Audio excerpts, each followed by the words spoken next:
Here's Gilgeous-Alexander. McCollum staying with him. Spins, gets inside. Left-handed off the glass. Oh, what a sweet move. Giddy, tough spot. Backdoor. What a pass. What a play. And J-Dub picks the pocket of Trae Young. He'll take it himself. This is Dort. You're listening to the Uncontested. What is up, and welcome to the Uncontested Podcast, coming to you live Sunday, February 25th, on the heels of another beatdown as the Thunder beat the Houston Rockets 123-110. It is a wonderful day in Thunderland. I am your host for the evening, Jacob Niffen. I got my guy, J.D. Silva, along for the ride. Fellas, it's time for some vitriol. We got Justin Peabody in the chat. Hello, everybody. And, of course, Taylor T.P. Peterson. Siri, play The Thunder Rolls by Garth Brooks. Please don't do that, Siri. More like Garth Barks, because we some dogs. Hey! What the dog doing? Oh, my goodness. We are Siri's brought to you on by it. the Blue Wire Podcast Network and Dave's Hot Chicken and Spark OKC. A little more on that later on tonight. We're also live here on YouTube. We've already got a ton of people in the YouTube stream. If you are not here, what are you doing? Make plans. Join us every Sunday night at 9 p.m., except next Sunday night because it's like a super late game on the West Coast. We are also on Twitter, YouTube, Instagram. That's Facebook. sigh. I got to like burn through all this stuff, dude. It's exhausting. You can, if you're listening to the podcast version, thank you for listening. Drop a 5-star rating while you are at it. If you're watching the YouTube video, hit the like button. It's the little one with the thumbs up. That would be very kind of you. Does a lot of work for us. The YouTube subs continue to rise. As do Kinda the like this Thunder comments team. and the live comments. I mean, we hadn't Yeah, even lots gone of- live yet, and live stream is popping. People Yeah, are already making I would fun like of to Jacob thank for all the- polishing his head. Yeah, Yeah, they were already making fun of Jacob's polished bald head and my excessive talking. So we are yeah. in The full- stream doesn't even start, and I'm already getting cyberbullied. I don't appreciate it. Gentlemen, a lot to talk about tonight. The Thunder, 3-0 out of the All-Star break, capping it off tonight with a 123-110 victory over the Houston Rockets. I got to say, that first half, I was a little worried. I was struggling a bit. They got us in the first half, I'm not going to lie. But the Thunder came through. So many narratives, so many things we can talk trash about because that's what we love to do against the Rockets. I wish Nick Crane was on the show. Dude, I was going to go there first. I told him to call in Justin. just for the intro. Justin, in honor and loving memory of our friend Nicholas Crane, can you please say the line? He's not dead. He's just out of town. But Chet made Şengün look like a little boy. Thank you. Fantastic. Hit the sounder, Silva.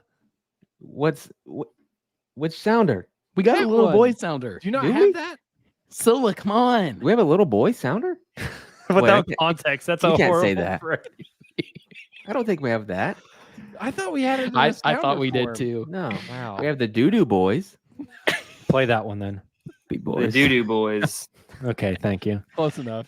JD, as Oh, we man. dive into this post-game coverage of the Thunder versus Rockets, we like to go big takeaways, big thoughts, big themes. What is the headline of the game? What do you got? What about sweet, sweet justice? What do you guys think about that? Not just for the Thunder after that stinker they put up in December and the stinkers they put up in Houston for seasons past. 5 straight losses in Houston until tonight. Yeah. That's wild. Justice for the fans as well. For us sitting at home on our asses watching this game with arms crossed, 1,000-yard stare as they play just not Thunder basketball time and time again in Houston. Thought that was happening again.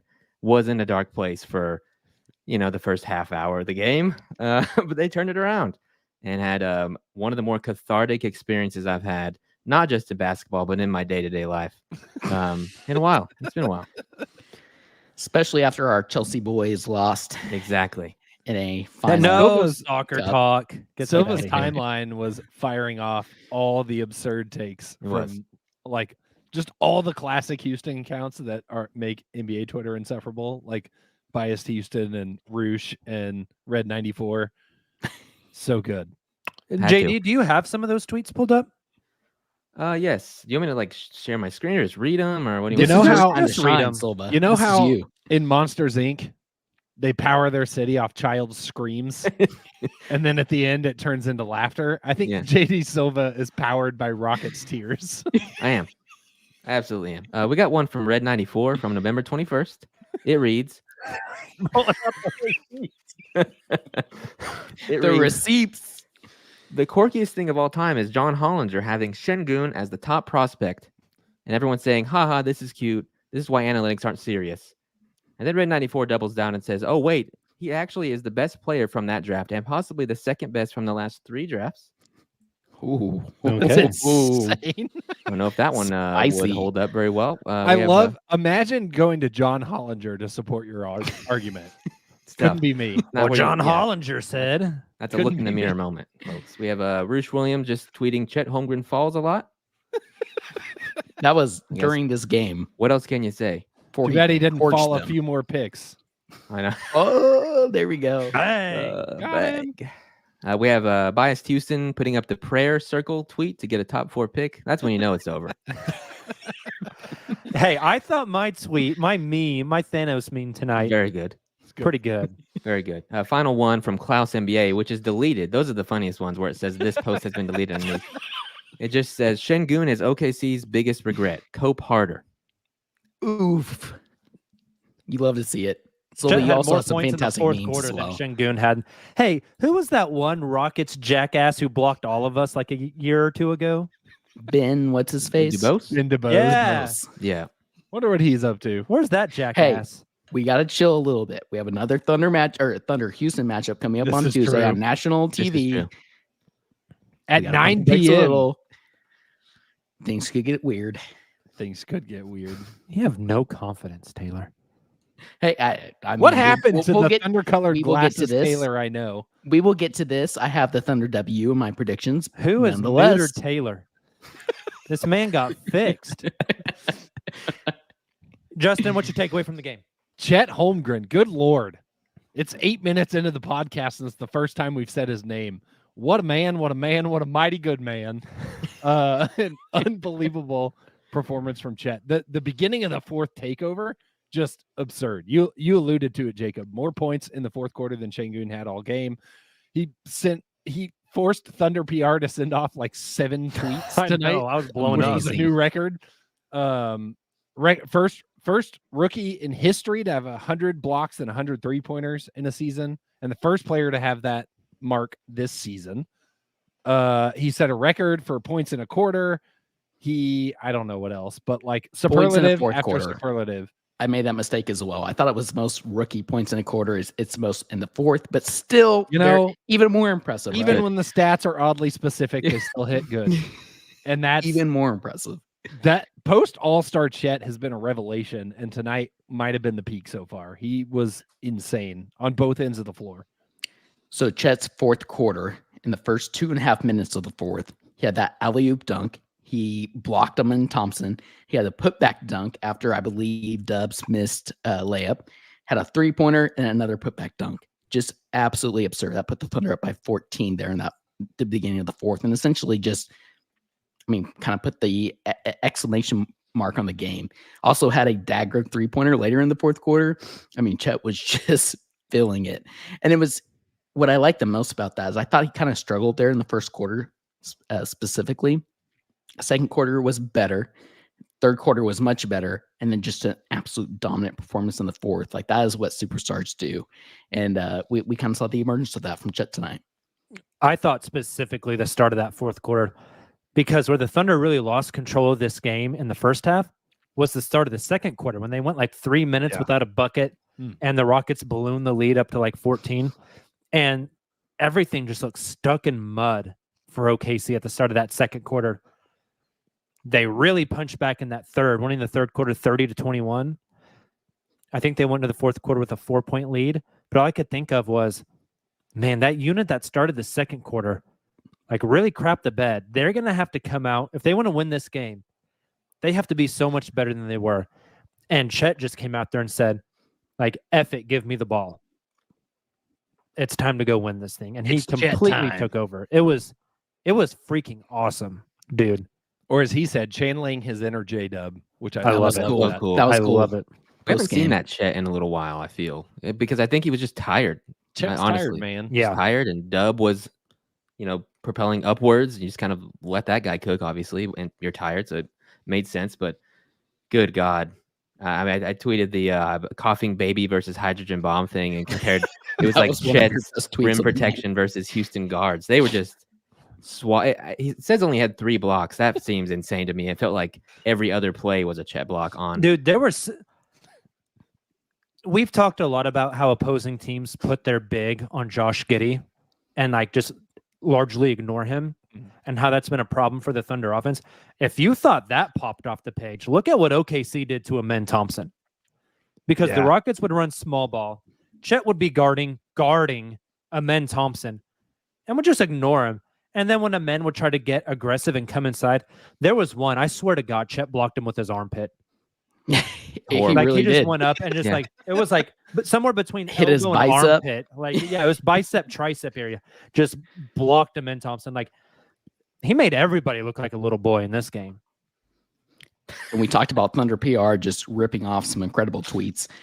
The last one they had here about Chet before we move on. Chet Holmgren recorded 29 points, 8 rebounds, 7 assists, and 3 blocks against the Rockets. Joins Kevin Durant as the only other Thunder player to register those numbers in Thunder history. Pretty good when you're being compared to Kevin Durant. Oh, yeah. Chet's final line tonight, 29 points on 11 of 16 shooting, 5 of 8 from 3. Only took 2 free throws, 8 rebounds, 7 assists, a steal, and 3 blocks. 29, 8, 7, and 3. That's Absurd. stupid. It's a lot of numbers. And I got to tell you guys, of all the stuff he did in the fourth quarter, my favorite play of the game. Shai has the ball, top of the key, fourth quarter. Chet comes up. I apologize for the dogs. What the dog doing? What the dog doing? Shai has the ball at the top of the key at the fourth quarter. Chet comes up, sets a screen. Shai comes off of it. The Rockets double. Shai pops it out to Chet on the pick and pop 3. Chet just shows it. And Şengün ends up in Dallas somewhere. Goes flying. Chet takes one dribble in, draws the defense, kicks it over to Shai for the 3. Splash. That 2-man game is just scratching the surface. There was Imagine another what play. that thing looks like 2 years from now.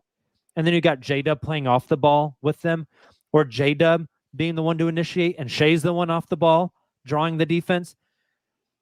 They got something special cooking. We saw that all game. And I think it was in the third quarter as well.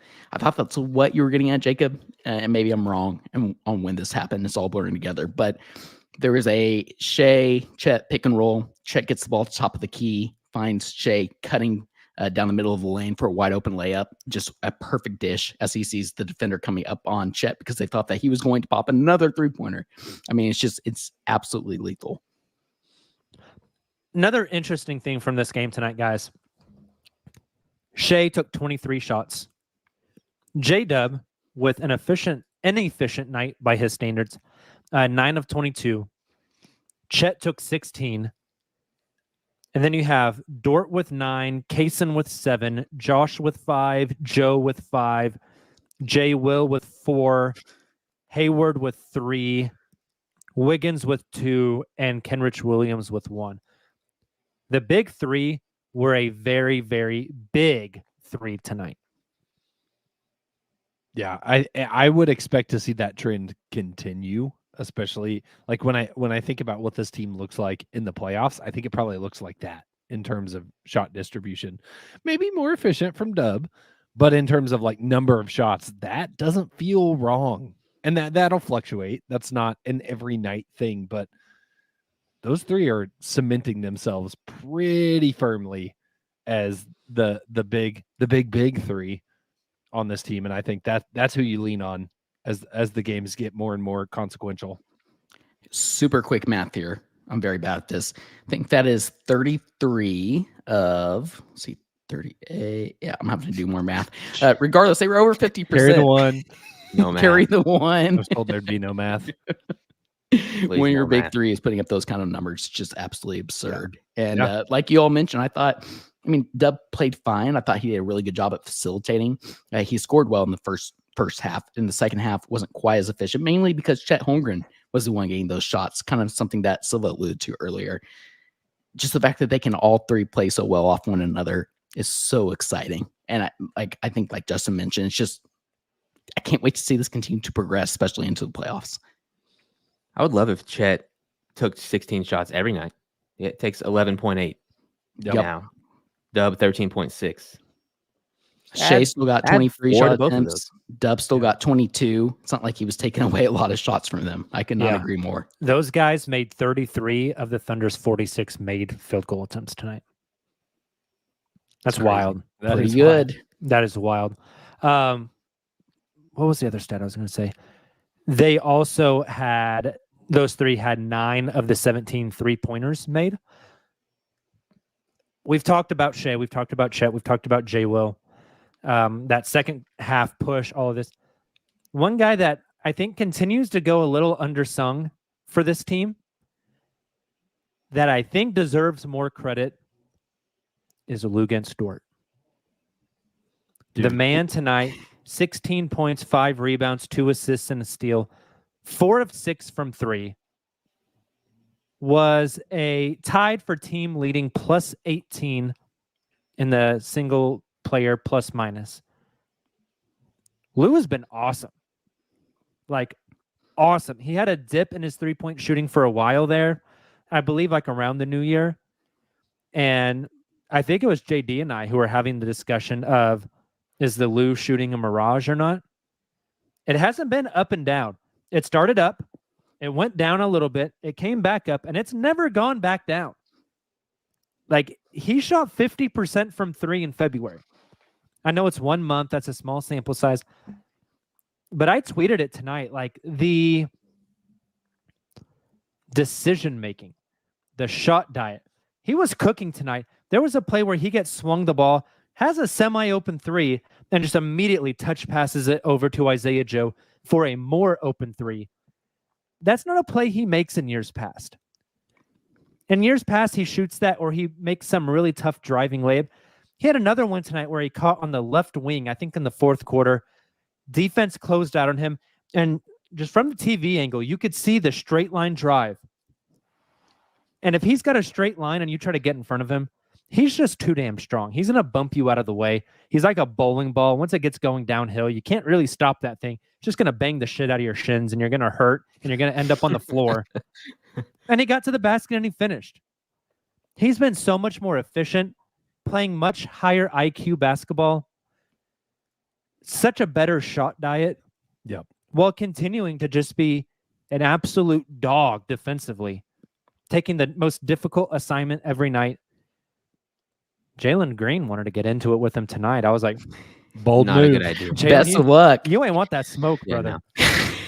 I think tweeted, Lou- I don't know if Jalen Green was more upset with Lou Dort or the fact that he had 11 points on 13 shots, but Story of the season. Yeah, I think Lou could have. career.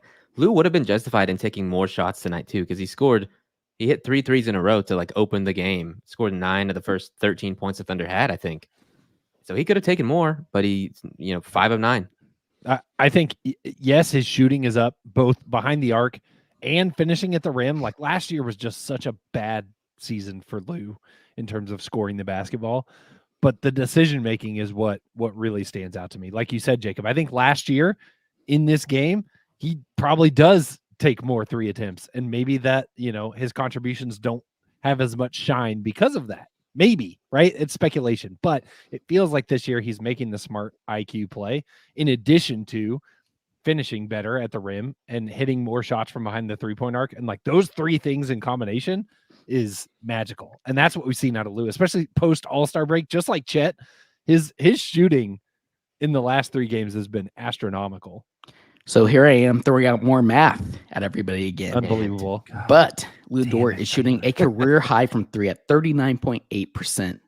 on 3-point attempts, on his second lowest 3-point attempts since his rookie season. His field goal percentage, you guys mentioned it's not just the 3-point shooting, it's the better decision making and him still being able to drive to the rim and finish, but much more controlled than what we've seen in previous seasons. He's shooting 44.5% from the floor in general. Obviously, those 3-point shots, those 3-point makes help that on 8.2 field goal attempts. And that is, again, the second lowest outside of his rookie season for Lou Dort. We are seeing the much more controlled, much more the Lou Dort that we talked so much about last season that we hope to see moving forward. We're getting that this season, and it's extremely efficient. And it makes the contract that he signed so valuable. Like this Lou Dort fits on 29 other NBA teams. And we're just talking about offense too. He's still guarding the best player every single on the opposing team every single game. And it's he's not guarding Shai, numbers, brother. Yeah. if on the opposing team. If the Thunder get one player on the all defense team, is it Lou or Shai? That's difficult. Yeah. I don't know if you guys listen. I was listening to the Low Post the other day. Yeah. And they were saying like they were gassing up OKC, which was awesome. But saying stuff like Shai's not a great defender, but he tries hard. And I was like, have you watched games this season? Yeah. No. Because he's been Mo incredible. Yeah. There was one game where I thought Shai was outmanned on defense, and it was in that Clippers game out in LA when they really, really tried to get physical with him and like post him up. Besides that, he's been everywhere. Like he's been incredible defensively. I still think it's Lou, JD, for what it's worth. Yeah. I feel like Lou is a weird enigma in the NBA in that everybody knows he's a great defender, but like he's never had that like national recognition. Maybe it's because the Thunder have not been great record wise since he's, been putting the clamps on other teams. Maybe that changes now with where the Thunder are, but I feel like for whatever reason, it's like, oh yeah, he's a really good defender, but he doesn't get put in the same breath as like Marcus Smart used to, or guys like that maybe all that takes is winning to change that. Yeah. Well, here I am throwing more stats at everybody, but this is from Nick Gallo. I found very interesting. There's so much MVP discourse right now. We saw Matt Moore, HP Basketball, going back and forth with Mavs fans about Luka versus Shai. There was Bucks fans getting in there about Giannis versus Shai, and they all had their opinions. Well, we've had 2 MVPs in OKC, and Kevin Durant and Russell Westbrook. That Russell Westbrook year was special. Obviously was carrying a huge load on his shoulders, and was able to pull off the MVP award for obvious reasons. Gallo tweeted out that Shai had his 21st game this year of 30 points, 5 assists, and 2 steals. He's only one away from Russell Westbrook, who had 22 of those games in his 2016-2017 MVP season. And we still have 25 games left. That's great. That is crazy. That's insane. Been awesome. Another theme from tonight, guys, we talked about like the big 3 being a very big 3. Didn't get much help elsewhere, which I thought was kind of interesting. And I think that will be different 2 nights from now whenever these 2 teams rematch in Paycom at 9 p.m. Thank God we don't have to do a post game after that one. It's going to be a late boy. But the Thunder, outside the big 3, didn't get much help elsewhere. When you look at points, you got Lou. We've talked a lot about Lou. Besides that, Kaysen was the high scorer at 6. Joe had 5. Kenrich had 2. Jay Will had 5. Giddey had 2 as far as scoring. Guys who played minutes and didn't score. Aaron Wiggins, 0 points. Gordon Hayward, 0 points. I think that's going to look a little bit different Tuesday. I think you're going to see a little less of the big 3 and a lot more of the role player guys. And you just need 1 or 2. Yep. I feel like that's natural for home and away, especially with young teams. For sure. That tracks. Let's have Gordon Hayward maybe be one of those 2, please. That'd be cool. Scale of 1 to 10, JD. How worried are you 3 games into the Gordon Hayward experience? Like a 2, just because he didn't play basketball in so long. But it'd be cool if the shots he take weren't all like fadeaway jumpers from, like mid-range. 2 feet from the rim. Yeah, it's odd. And he like short arms all of them. I don't know. I just want to see him take a 3. Agreed. That'd be cool. Agreed. Cool. Actually, has he? I'm sure he has, but he has not attempted very many threes in his first 3 games with OKC. Maybe in that garbage time, but that'd be His bones hurt. Right. I'm hoping the Gordon Hayward experience comes back around. But tonight, like Kaysen played well. Aaron Wiggins got a lot of burn. Yep. It's like they always have somebody they can go to whenever somebody else doesn't have it. That Clippers game, it was Isaiah Joe starting out of the half. The Wizards game, it was Josh Giddey, who had a really great second half. Tonight, it was, let's throw Aaron Wiggins out there for the two-way potential. And I thought he played great defense, especially getting matched up against some guys that are a little bit bigger than him. And not Tari Eason, I'm sorry. Why am I going blank? The guy that Jabari Smith Jr. and Cam Whitmore. Nailed it. Yeah. I was going to say the guy that they drafted that's much worse than Chet. Sums it up. Jabari had a good game, and he was one of the only He didn't have a good game. players who had a great game. A good game. Yeah. Any other thoughts from tonight? You mentioned like Aaron Wiggins, Kaysen Wallace. This is going to sound like a Josh Giddey hate comment, but when Aaron Wiggins was in there with the starters, it looked really, really good. I'm not saying that we should see less of Josh Giddey, anything like that. Just a little disclaimer here, but I would like to see Wiggins in there with the starters a little more because that's when they really went on a run there. And I thought the offense and defense just flowed so well. And that's just kind of something I really enjoyed. I don't think we've seen a lot of this season so far. So I'd like to see more of that moving forward. I think the end of the third, they had a 12-2 run where it was Shai and 4 bench guys. And it feels like the past 2 games, they're really trying to get more looks with Josh as like the primary distributor off the bench with bench guys. And so I wonder if that's intentional, kind of feels that way. Yeah. And if that's something we will continue to see down the stretch. Definitely. Do you guys have like any? I know I was doing a lot of hating and rejoicing and dancing on graves about the Houston game. Do you guys have like any new, more objective opinions about Houston after watching them tonight for the 48 minutes? Anything new? They can burn in hell as far as I'm concerned. Okay. Just checking in. I just hope we take care of business on national TV Correct. Tuesday night. Don't lose on Tuesday. That is what I really want to see. Yeah. I will be in attendance at the stroke of midnight on Tuesday as they play this game. Might not get over till midnight. Space. My favorite part is when Jacob says things and then I kind of think about it like, and I look over at Silva and wide-eyed. Looks like I am making a promise to the I got my right hand raised here to the degenerates of the show. If Chet does to Şengün Tuesday night what he did tonight, I will get a little boy chant going in the Paycom Center. I don't know if you can do that. I think that might be interpreted strangely. It might be. The degenerates will know what I'm talking about. That's all that who's matters. that man in Loud City chanting for little boys? The bald man with the shiny head. End up on a watch list. Yeah, I want to be the first one. Let's take a break. Jacob, where are you going to eat before the game? Tuesday night. I will tell you, Justin will tell you after we get back. My preference is to be taxidermied when I die. Can I get the J-Dub sounder at least, please? Bingo! We'll be back right after this break.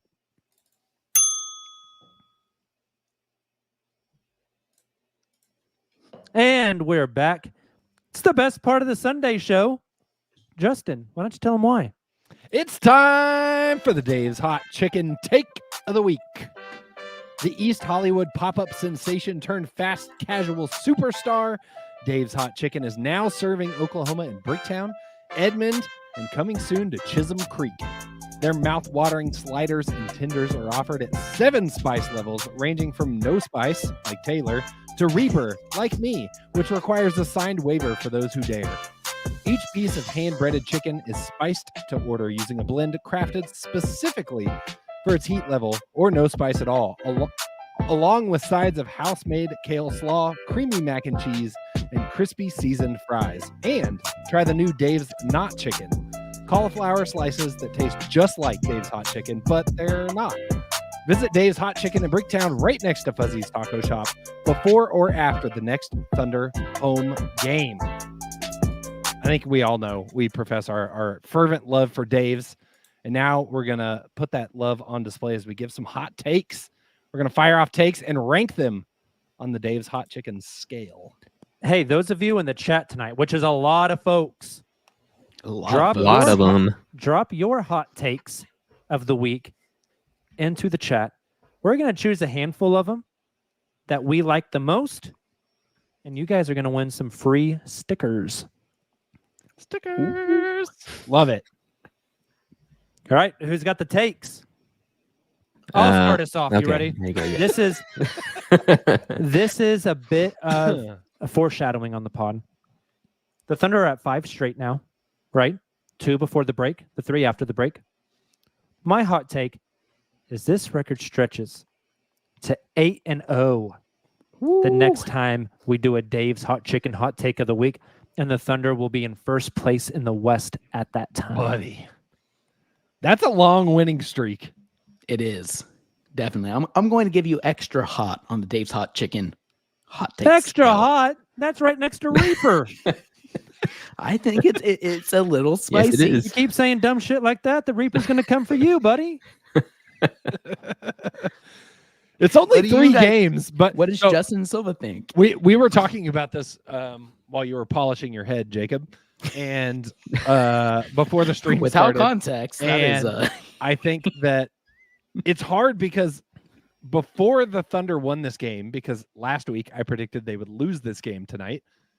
So like I felt like, yeah, the Thunder like go take care of business and go 3-0 next week. But now that the Thunder won this game, I'm like, okay, which one did they lose? And that's just statistics, Holmes. Like I don't know that anything changes. So that's They a could- sounder. 32-50, I believe. Yeah. They could very well go win these 3 games. Like that's not hard. But the fact of that puts them at an 8-game win streak, like that just feels different. So them like winning the next 3 games, like that's a mild take. But having an 8-game win streak, like man, that might be a little up, a little hot. All right. So we How went extra. hot was it, JD? We need your opinions. So Taylor did extra hot. Justin did hot. Hot, correct. Mm-hmm. Damn it. I'll go with hot. Give me just hot. I'm going with hot. Okay. All right. I'll accept it. I'm And going to I'll use come my back- exact same take from last Sunday. I thought about doing the same. Chet Holmgren is going to win Rookie of the Year. Where'd we put it at last Sunday? I don't know. I wish I knew the answer to that. off the Because top it of my might go head. down a notch. Right? We had like 3 Reapers last Sunday, I think. So it could have been. Wemby had his 5x5, and everyone like lost their minds. Yeah. I was going to say something a little more inappropriate there, but we're going to keep it child friendly on the show tonight. Saw so many tweets like gassing him up tonight. Yeah. I don't know what the final score was, but when I checked at halftime, they were down 35 to the Utah Jazz, and he had 10 points. But he had a cool dunk, Jacob. It was so awesome. Like winning has to count for something in this race, right? Agreed. Yep. It Agreed. was a heavy Let's narrative he's got to see. overcome. So Wemby had 22 points, 10 rebounds, 2 assists, 5 blocks, which is pretty wild, but 4 turnovers. Dang it. Somebody's cooking the books on the Chet blocks. I'm just letting you guys know. Yep, that's The right. opposite And they of got Triple J. destroyed by the rebuilding Utah Jazz 128-109. Not my Rookie of the Year.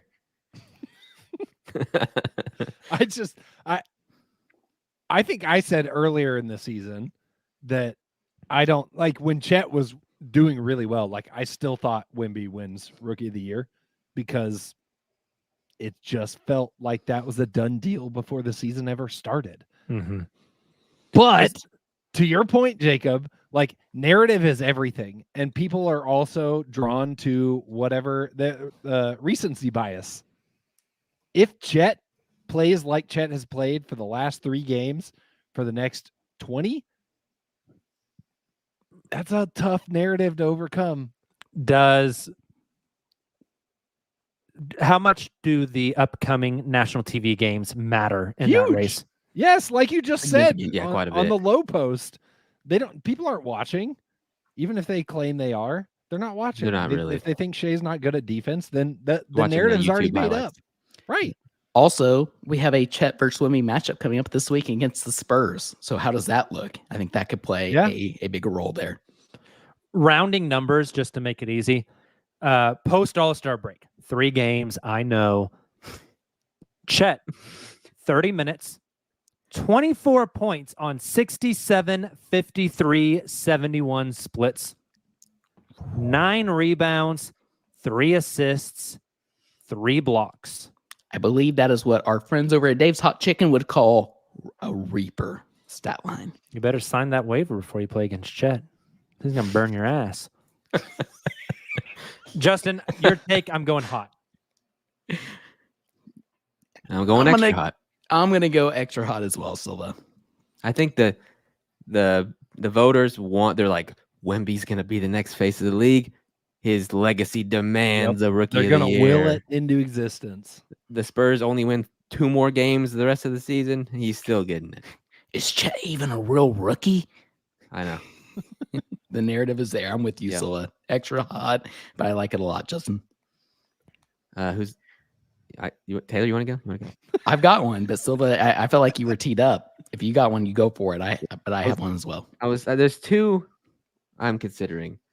Should I go with the hateful one, or should I recycle mine from last week? Hateful. All right. Give in to your hate. Hateful. If the Rockets spend another $60 million next offseason, they'll get to the play-in tournament. Woo! I love it. What do we That think? one is extra hot because they don't have another $60 million to spend. I know. I was just cooking it up. Had to say it. Had to get it off my chest. Had to say it.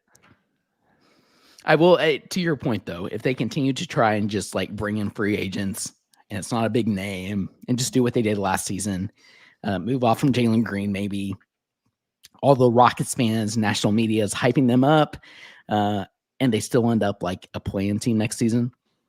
I think that's hot for sure. But gosh, I would love it as a Thunder fan. Let me pull it up real quick. Give me just a second. The Rockets currently owe the Oklahoma City Thunder the 9th pick in the draft. They are 3.5 up in the reverse standings on Brooklyn, 4.5 up on Toronto, 5 up. Actually, it's only 4 up on Toronto. It's 5 up on Memphis. Don't think they're catching Memphis. Brooklyn is bad. Toronto, I think, is pretty good and could climb a little bit. Is there a world where, like, on lottery night, we're kind of sweating bullets because the Rockets have a really good chance of jumping that top 4 and the Thunder actually lose the pick? Oh, definitely. And how sweet is it going to be when the Thunder get like pick 7 from them? Like the Thunder go, let's say the Thunder go to like round 2 or the Western Conference Finals, and then 2 weeks later are picking the 7th pick in the draft. Incredible. That it's payback for the year that we felt pretty darn sure the Thunder were going to get 2 top 5 picks, and we got 0. And we got 0. I need it.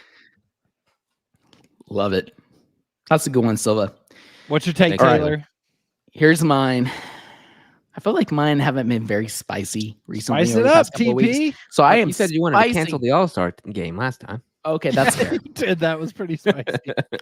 Fair enough. However, hopefully this one is up there on the spice level, but I also feel pretty confident and maybe a little more excited about than confident. SGA has a career high 44 points. He scored that in 2 games, once on February 10th, 2023, and a second time, December 23rd, 2022. Looking at the schedule ahead for the week, the Thunder play the Rockets, at the Spurs, and at the Suns.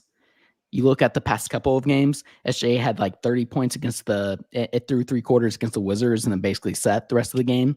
He had another 30 points essentially through 3 quarters tonight against the Rockets, and then Chet took over. I think Shea with 36 tonight. we are due for an SGA career high, and it is happening this week. You are very excited about this take, Taylor. Woo! I like it. I need to have All some good. Is that it? flames You're not going to throw out a number. Give us the number, you Come coward. on. I mean, 44 Yeah. points. Give me 48. I was going to say 45. I was about to boot him off the show. I was going to Give me 44 and a half. I was cooking up my spice ranking already. 48, that's medium. Medium. Ooh, I love medium it. take. Boo. Yeah, I am give me. being I'm targeted gonna- on this podcast. I'm going hot because not only is he getting 48, Taylor, he's getting it in San Antonio. And as he bangs in the last 3 to go from 45 to 48, Someone did the face again. there's going to be a camera zoom in similar to the go home, except him yelling at Wemby, pointing at Chet, saying, Rookie of the Year. And I will be seizing on my couch, just losing Speaking in tongues. I can't throw anything at you, homers. Man. I think, Taylor, if you had thrown out like 55, 50. 60, like, come on. Yeah. This man wants to win MVP. Luka's got a 73 piece on the menu. Shay's got to step it up. Numbers win trophies, don't you know? I think I'm sticking with it. It's a mild But I take. said this week specifically. I'm not talking the rest of the season. It's I happening cannot this wait. week. I cannot wait for next Sunday. We're gonna revisit this after he has a 60 piece. Hey, you Just can wait. mention the Lucas stat line all you want, but he's also in 8th place in the West. So Are they That- 8th now? 8th place in the good. West. Doesn't But hey, sound if like they an keep MVP to this up, me. he's gonna win MVP. You're right. He's on pace. I guess I need to rank this, huh? How about Taylor? How about hot? There we go. At least I Give me got that. a little something. The next flavor I need to try, actually. Feel that good. Hot is great. Ooh. I'm a hot fan. I'm a hot seasoning fan at Dave's Hot Chicken. It is hot and sexy and popping. Justin, why don't you read us some hot takes from the chat, please? Oh yes, I forgot about that. I gotta find out when it starts because there's a lot There's of so many comments. There are a lot. unhinged hey, commentary. keep them in the coming, chat. folks. There are so many. I literally can't find where the hot takes start. Someone No. said I look like someone they would go to if they wanted a pet alligator. I don't know what that means, and I don't think that's a hot Really take. funny. Just an exotic, But I so we couldn't- always say. I couldn't look past that comment as I was scrolling. Okay, here we go. From the same man that thinks I'm an alligator salesman. Hot take: Triple Crown Award sweep, MVP, Rookie of the Year, and Coach of the Year. That would be absurd. Reaper. You get Reaper, Jason. Well Jason's done. got to sign the waiver for the Reaper. I like it. Connor B says we maintain a deep 9 to 12 man rotation in the playoffs. I could I think see I'd it. be hate watching those games if they We're went going to be down 12 and- 3-1. Dagnall's going to be saying some shit like, we got to keep things fresh. Don't want them knowing what's coming next. This is all about development. Lindy needs 4 minutes. This is only our first playoff series, if you really think about it. That's 100% something they would do. Yes. I'm gonna give Um, a medium there, Connor. Medium. Here's another one. This one's got some heat. Ibrahim. We only lose 3 games the rest of the season. Holy hell. Lakers, Bucks, and Celtics. Yeah, that's Reaper. It's Reaper. insane, but I like it. that Reaper. that is like a level. That's the level where after you've eaten the Dave's Hot Chicken, you have to have like baby wipes and a cold bucket of water next to the toilet because you're gonna look like the Houston Rockets blasting off to space 3 to 5 hours afterwards. Unbelievable. Accurate. Unbelievable. We have a lot of Wimby hate. That's mostly what I'm We do. scrolling through at the moment. You Not a love surprise. to see it. David Turley, Shea will win MVP this year. I think Actually, that's rank hot. this, guys. Actually, rank this. Yeah, I think hot. It's going to Medium. be tough. Really? See, he's Mild. there. It's ooh. It is literally a coin flip right now. Yeah, right. Yeah. In our eyes, I think national media views it as more of like, I don't know. All It's the Lucas national media folks I've Kern. listened to have said coin flip. They also said that Shai doesn't, he doesn't really try hard on defense, like we talked about with Zach Lowe. He's a gambler on defense, getting the I steals think and it is a blocks. 50-50 shot. I give it a medium. Taylor went hot. JD went mild. Yeah, I think if they're the 1 seed, I think he just wins it. And I think they have a pretty good shot at getting the 1 seed. I would hope so. Justin? I agree with that. I'll say medium as well. All right. Smack dab. Fair in the middle. spread. I like it. I think that's all I got. There's more in here somewhere, but So who's winning stickers? who's winning? All of those? stickers? I think I'm saying the guy that called the award sweep, Who was that? Yeah, that was spicy. Jason Elkins. Hey, Jason, DM us on social media or email the pod, theuncontestedsports@gmail.com with your address. I will mail you some stickers, my friend. I was about to pull up another one from him that I thought was really good before I realized it was the same person. Trey Man is an all-star next year for the Just East. shooting from the hip. He is. Jason might be Griffey's- drunk. Griffey says I'm a hot podcaster. I appreciate that. Taylor, That is a come Reaper on. take. The women tell me that all the time. Get that off the screen. Unbelievable. I think that's it. There's I so think many we're done here. comments. Yeah. All right. Well, speaking of records and scores and numbers and points, Justin, it's basically just the Justin I get it. I segment get of to the go podcast. again. Yeah. Time for a prediction standing update. After a week in which Jacob goes 3-0, we have a tie atop the leaderboard as Jacob pulls even with Nick at I didn't know I was up 33 there to the points. top. Making Mhm. Nick look like a little boy. We also have JD close behind at 31 and Taylor and myself at 29. This is as tight as it's been all season in the standings. After we changed the rules when I was in first place, but it's fine. It's fine. That was 1 week, Taylor. Hey, hold on. You've got the math here wrong, Justin. Unbelievable. On a You got me Sunday good. night. Jacob keeps changing the rules. No, Get out of Nick here. got his money ball right. He was at 33 last week. He got his money ball, which Yeah. bumps him up to 35. You don't lose points for wrong guesses if they're not a money ball. You're right. So he's at 35. Boo. I Oh, hate there that. you hope, Nick. This is what happens when I have to do this by myself while you're polishing your head. JD's at 32. Let's go. And I'm at 30. Yes. Yeah. And Nick is at 35. This feels like an episode of Whose Line Is It Anyway? 35. Yes. And I'm still at 29 after all that. How embarrassing for Rule Taylor. Let's shifting. focus on the real story Yes. here. The shifting of the rules after I dominated the first part of the season. Well, you know, It's championships aren't won in January, Taylor. Hey, Dorian in the chat says losers should have to eat the Reaper flavor from Dave's. Oh. We don't have a punishment for the loser of is the true. prediction standings. We should keep I think it we that do. way. Remember, should the keep it that way. loser contributes a certain amount of money to. No, that we're all doing that. Yeah, but I thought the loser was the one doing the most or something. I don't know. Jacob's Hey, talking calm about down. Theoretically, Reaper. the loser will have to pay the most because it's how many games you get wrong. Jacob's talking about a public shaming of some kind, which I would like to avoid at all costs. Yeah, But just mister, eating the I still Reaper haven't flavor, taken my charges fine. at Paycom. Not forgetting that Wait, still. what's gonna happen after I eat the Reaper flavor, Jacob? Public shame.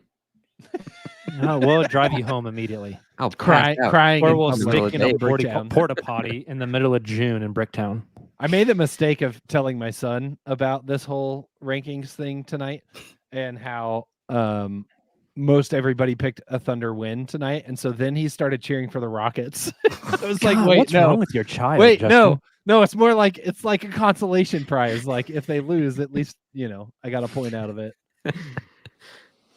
Anyway, that's the update. Ignore all the numbers on the graphic. Thanks for coming. I'm All still in right. first. That's what I'm hearing. All right. It's time to make predictions for this week. They got 3 on the schedule. The first step, we've mentioned it multiple times, the late night game Tuesday. The Houston Rockets coming to Oklahoma City. JD, the rematch in 2 days. What do you got? For I've this got one, a- you got to give me what you got and also like a take for the game. Like what's something they need to do better? What's an adjustment that'll be made, etc. I've got a George W. Tuesday night. Okay. And I've got Gordon Hayward Houston scoring River. more than 10 points. Ooh, about that? I I like like it. that. Justin, what do you got? I also have a win because I thought they would learn from this experience in Houston, which I thought would be a loss, and bounce back in Oklahoma City. I think in this one, like we said earlier, I think it's the bench. I think Isaiah Joe comes in and lights up Houston. Taylor? I had the Thunder W as well, and I'm predicting. I don't think this is going to be my Dave's hot take. I don't think Shai's going to have his career high tomorrow or Tuesday night. I think we're going to get another 30 piece, a piece from Dub and Shai. Oh, I like that. I took the W against the Rockets, and it's my money ball of the week. Ooh. Our guy, Nick Crane, also has a win against the Rockets. Justin, they are at the Spurs on Thursday night. What happens down in San Antonio in the Wemby matchup? The Thunder win convincingly because the Spurs are horrible. This is my money ball for the week. And I think that Chet makes Wemby look like a little boy, continuing the Chet little boy tour. Maybe little boy should be our new shirt. I don't don't know think if that's it's a good. good idea. I don't think it should. Okay. For a lot of reasons. The degenerates will buy it. That's what Taylor, matters. what happens in San Antonio Thursday night? I have the W and money ball as well. And do I need to give a take? Let's say this is Gordon Hayward's breakout game. We all want that in some form. JD, what do you got? I got a Thunder W and a money ball, and I think Wemby plays like shit. I took the W, and Nick also took a W money ball of the week. Lastly, Sunday night, next Sunday, we will have a later show. It looks like all these cowards are backing out on me Sunday night, so hopefully Nick will join me. That's not accurate. Is it not next week? Is it 2 weeks? I think No, 2 weeks it- from now. Yeah. I'm going to be there. We'll be Sunday. here. Yeah. There was a game coming Don't up where it's trash like us. an 11 p.m. podcast start. I think that's the Portland game on Wednesday. Yes, In a couple. that's right. yeah. I'm going to be all alone. I'm going to Jacob need the Post game. degenerates with me. Yes, that one's going to be gnarly. They're at the Sun Sunday night. Taylor, what happens out in the Valley of the Sun? And will the big three of the Phoenix Suns play more than 30 games together this season? I am leaning with what Justin alluded to earlier in the podcast. I think this is where the Thunder get that L after riding on the high of all those W's. I'm going with the L against the Suns. And no. I mean, I don't think we'll see a whole lot of Bill. I don't think those Suns play 30 games this season. Justin, Those what do you Suns got? make 3. I got to win.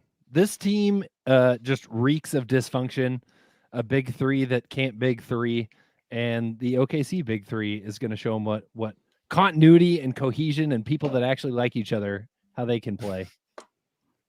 I have the win in Phoenix as well. I mentioned they're going to the win in Phoenix will be the 8th game in a row. So give me the win. 2 weeks of 3-0 for Jacob. Yep. Here's the maybe hot take on the pod. I kind of wouldn't mind Phoenix in the playoffs. That Is is he- a little hot. It's a little hot. Who guards Shai? Right. Everyone wants to talk about Kevin Durant. Devin, who's guarding Shai Gilgeous? Shai might average Royce 40 a O'Neal, game in like- that series. Yeah. And the depth. Shai playing is going Bol to Bol. give them freaking buckets. I watched today. They were playing Bol at power forward or forward, whatever you want to call it, alongside. Josef Nurkic might be dead by game 3.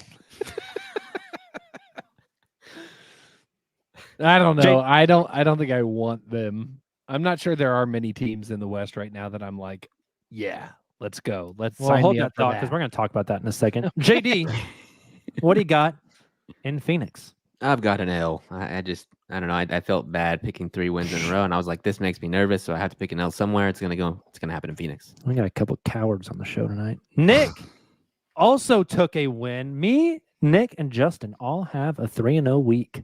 Ooh. Interesting. We will see what happens.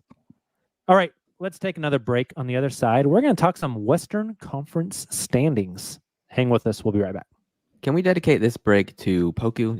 Treat it as like a moment of silence. He's gone. We haven't really discussed him at Did all. you not listen to Taylor and I the other day? Well, I did, but I haven't been on Did a a full pod tribute. I haven't been able to dedicate anything to Okay, him. before we go to the break, JD, could you please say a few words?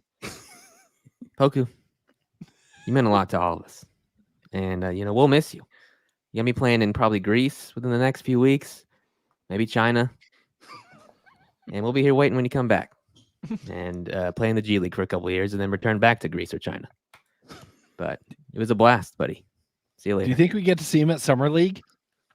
No. I hope so. No. Justin, would you like to say a few words? Bye. Thank you. Better learn Chinese, buddy. A year from now, if I set the over-under at 0.5, how many packs a day Poku smoking? Probably Hammering the over. Yeah. I think he's going to get into CBD. And we are off. Seems to like the a break Zen now. guy. Him For real. and Mitch Off to the McGarry. break. And we are back. JD, can you play that around the association music, please? Yep. I don't even know where you're sitting at.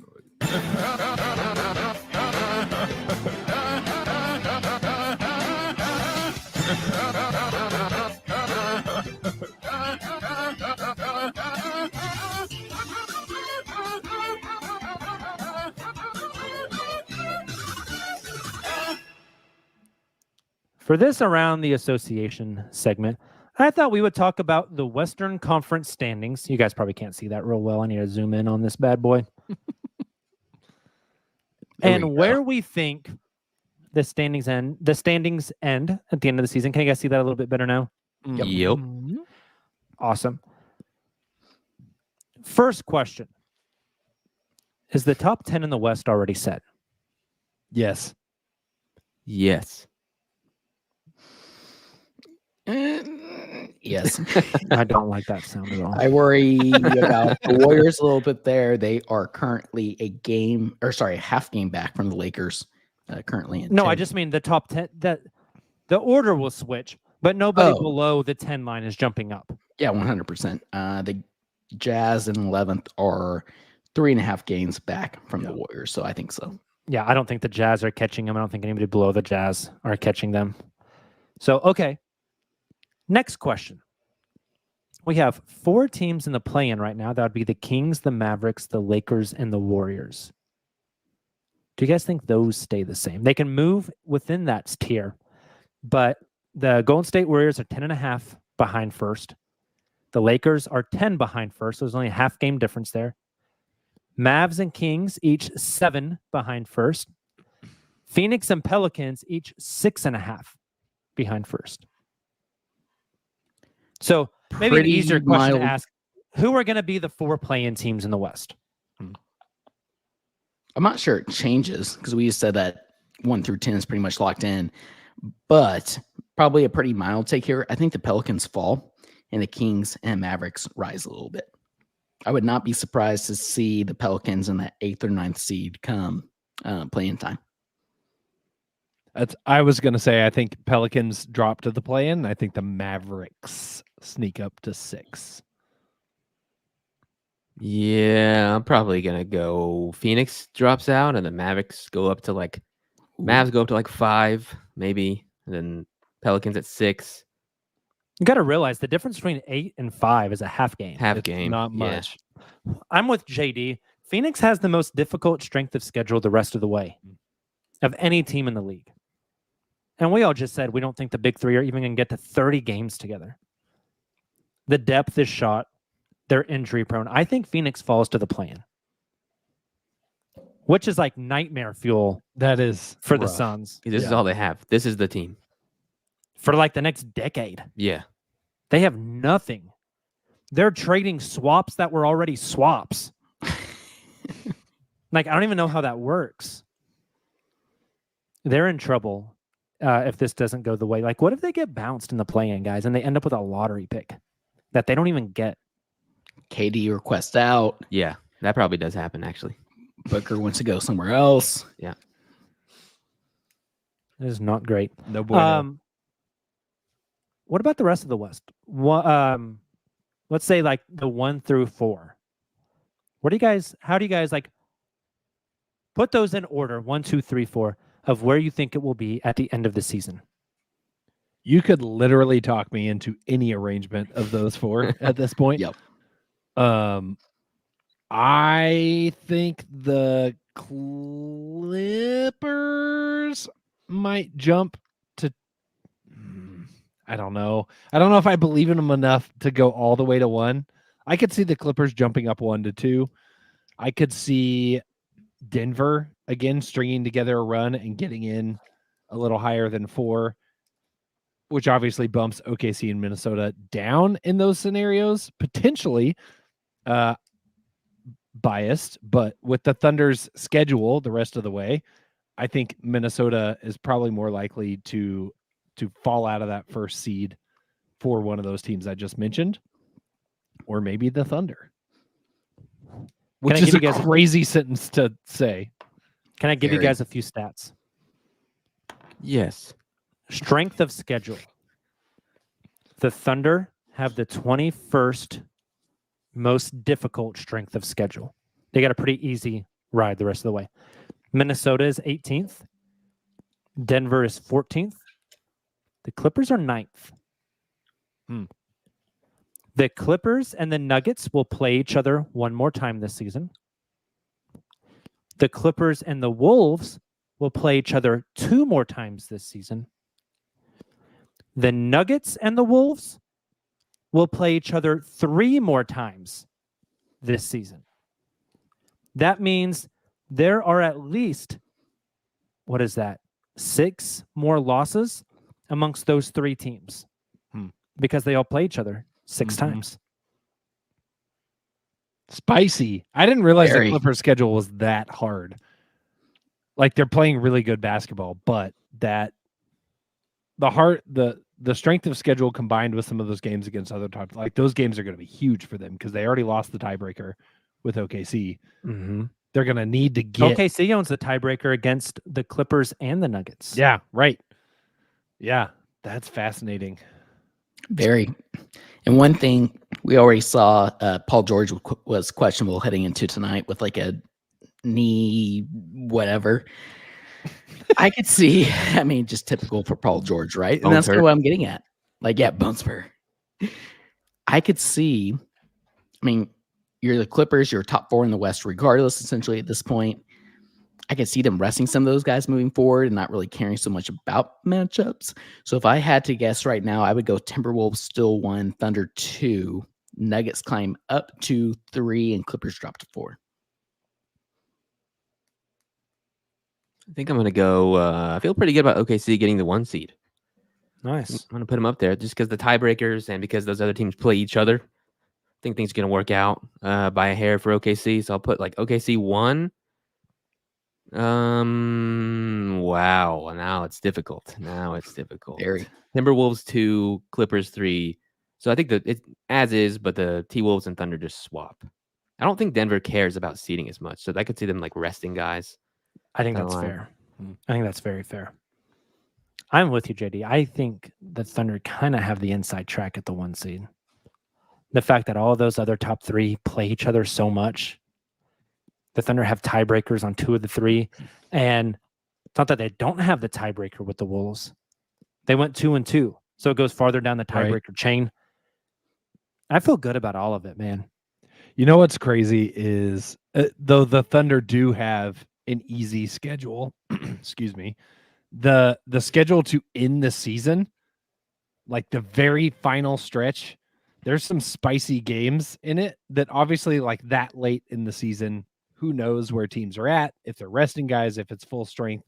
But going backward from the end of the season, Oklahoma City plays Dallas, Milwaukee, San Antonio, Sacramento, Charlotte, Indiana, Boston, and Philadelphia, New York, Phoenix. Like That's a stretch. That's tough. a heck of a and that's over 2 weeks. That's are you ready for the playoffs? Because we're about to find out the type of Exactly. stretch. So if what you guys are saying comes to fruition, that last 2 weeks is going to be some stressful basketball for Thunder fans because those are there's some big matchups in there. We are all in agreement that nobody else is cracked. The top 4 can switch amongst those 4, but nobody else is getting in that group, Crack that. right? Yeah, no. Feels no. that way. Which of 5 through 10 is most likely to make it to the second round? You're looking at Phoenix, New Orleans, Sacramento, Dallas, the Lakers, and Golden State. Phoenix pretty easily, I think. Interesting. I wouldn't put them there. They have like the best high-end talent. I just think the depth and the health and the lack of continuity is such a big deal for them. I just don't know if that matters as much in a first round playoff series. Which That's that's fair. what I'm I think thinking. the ceiling of talent is exactly what you need to win a first round playoff series. And I don't know that New Orleans, Sacramento, Dallas, LA, Golden State can compete with that right now. And the Suns just beat the Lakers by 10 in what was a pretty close game for the majority of the game. Let's see. It was super balanced. Katie only had 22. Booker only had 21. It was Grayson Allen and Royce O'Neal who really kind of carried them offensively. Just like we all drew it up. Mm-hmm. You guys have any other thoughts besides Phoenix being the most likely? Justin, did you agree with that? I could buy that. For similar reasons, I think Dallas would have a shot. As flawed as they are, Dallas is the team for me. Luka can get it done. Yeah, that would have been my pick also. How would Why you I guys feel nervous about playing them? How would you guys feel about a 2-7 or a 1-8 Thunder versus Golden State matchup? I'd be love annoyed. that. I'd still pick the Thunder, but yeah, it would be like I mentioned here. I think last week it'd be a grind of a series. A chance to exercise some demons. I Yes, think, from 2016. that was what was driving my answer. Or get why really I would pissed love off. that. One of those two things. Game 6 And Clay Golden State for 2.0. Game 6, and Shai goes for 45. Yep. Random aside, did you guys hear Daignault's comments about? It wasn't about Game 6 Clay, but he referenced Game 6 Clay. It was about which side of the court They want to be on. Yep. Yeah. That was fascinating. I thought that was a really interesting. He was like, I wasn't anything at that point. I was just basically had the best seat in the house. Right. It was an that interesting always question stuck with me. and an interesting answer where basically like how much do they care about which side of the court they play on and which half? Do you want to be in front of the bench? Do you prefer to be not in front of the bench? Like, do you want your defense over there, your offense? And he said he intentionally tries to switch it up partly because of Game 6 Clay. The Warriors did that in Game 6. They switched the court on the Thunder, and he goes, I don't know how much of a factor it was, but like it threw us off a little bit. Like it was, they weren't used to it. It felt different. And like What was the setup? Were the Thunder playing offense on their bench side? I don't remember recall the specifics, but the point was that it was different than what they had done all season.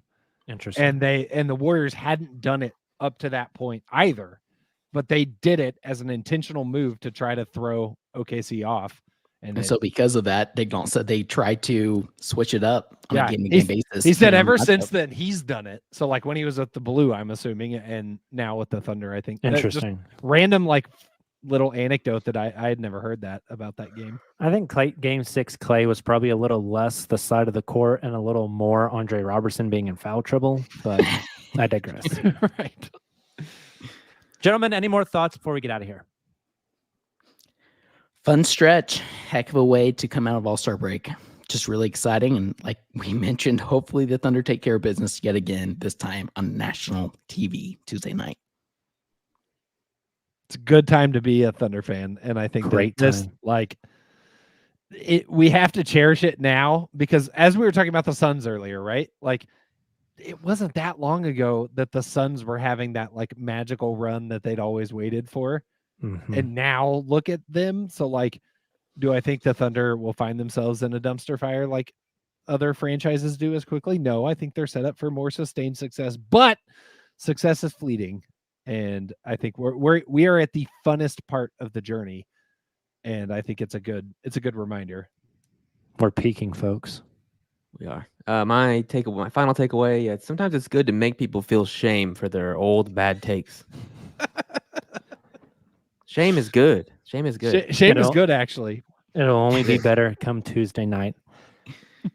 All right, let's get out of here. You guys, thank you so much for tuning in the show. We got a ton of people in the live stream tonight, which is incredible. Thank you guys so much for coming, hanging out with us. We got to shout out Cooper, who dropped a super chat. 5-game win streak, great weather and OKC. Hell yeah. Brother, I got my bike out yesterday. Went on a little 5-mile ride. Just There you loving go. life. Loving life. You guys have a great Monday. We will be back, not Tuesday after the Houston game. We'll be here Wednesday for our regularly scheduled Wednesday show. We'll break down the Houston game then and talk some other big themes. We will then be back here Thursday after the San Antonio Spurs game, and then Sunday following that Phoenix Suns game. So you got 3 shows coming from us this week. Again, if you're in the live stream tonight, thanks for coming and hanging out. Drop that like before you leave. If you're in the podcast version, thank you for downloading our show. Please make sure to drop a 5-star rating. And if you're watching the YouTube video later on in the day, maybe procrastinating a little bit at work, watching the YouTubes, drop that like as well. Leave a comment.